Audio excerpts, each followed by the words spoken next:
What is up, guys? It is Bucky, and welcome to your 26th, I was going to say Objective-C, but this is actually intermediate Java tutorial. I've been doing Objective-C for like the last month, so anyways, welcome to your 26th intermediate Java tutorial, and in this tutorial we're going to be learning about threads.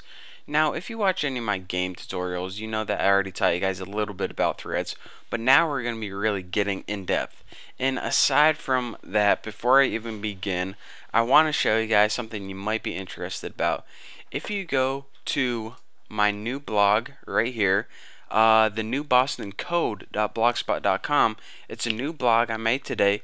You'll see all of the source code, not only for this tutorial, but every tutorial I'm going to make from here on out. I'm going to put the source code right here. And again, the new bostoncode.blogspot.com. And if you're too lazy to type that in, just go ahead to my other blog, and then you can see a link to that right here on my tutorials source code. Or if you are at my YouTube channel, good thing I have like the smallest browser in the window. Well, if you're in my YouTube channel, go ahead and go to my blog, and then there's a link to this blog. But anyways, that's enough of that. Let's get to the tutorial. So actually, I'm just going to put a link to this right in my description box. Why don't I do that and save you guys confusion? Yeah, that's what I'm going to do. So if you're saying, alright, let's get to this thread stuff. What is a thread? What a thread is it's a way your computer allows you to do multiple things at once. So for example, the video you're watching right now. Remember the old days where you had to download a video and wait for the whole thing to download, and then once it was downloaded, then you can watch it? Like, F that, no way. We want to start this video buffering, and as soon as we get a little bit of data in it, that's when we start watching it, and it actually loads as we're watching it, and we can watch it before the whole thing is loaded. So if you see the little progress bar at the bottom moving, you know that you can watch a video before it's completely loaded. So loading and watching, those are two different things. Doing it at the same time, that's the power of threads. So again, instead of doing one thing over, then waiting for it, then going to the next thing and next thing step by step, we're doing many things all at the same time. Pretty cool, huh? So I'll be going into this a little bit later, and if you need a better explanation, go to my Java game development tutorial 1 and 2, and I explain it more in detail, but now we really just want to get into the coding. So, enough of me talking, let's go ahead and do this. So in order to create a thread, the first thing that we need to do is implement the interface runnable.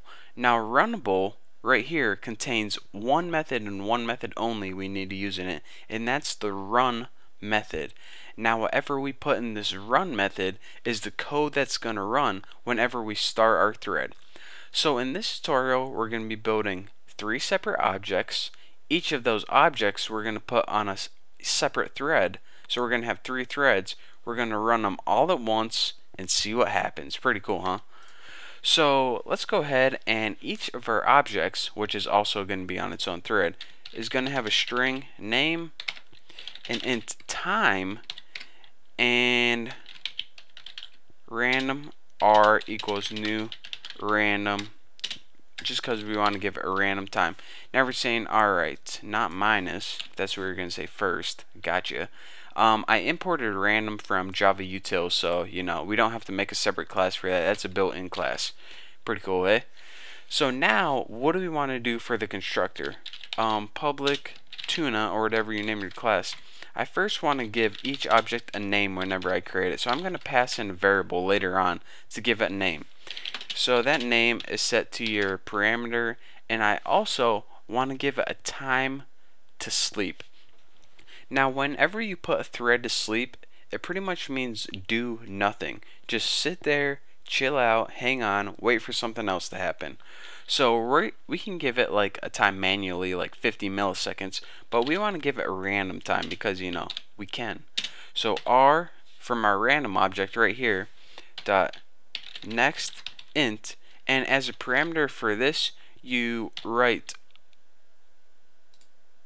999, and this is milliseconds. So now your random time is anywhere between 0 and 999 milliseconds, which is pretty much between 0 and 1 second. I mean, close enough, right?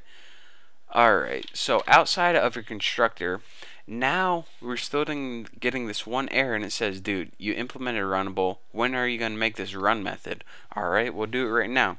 So put public void run. And it doesn't need anything and it's a parameter. And go ahead, it does need a try and catch though. So let's go ahead and get this out of the way. Try, catch, exception E, and we don't need to do anything for exception. But anyways, whatever you put in try, remember, this run method gets called whenever you start the thread. So whenever you start the thread, this is the code that's actually going to happen. This is your sweet spot right here. So let's go ahead and what do we want to actually do?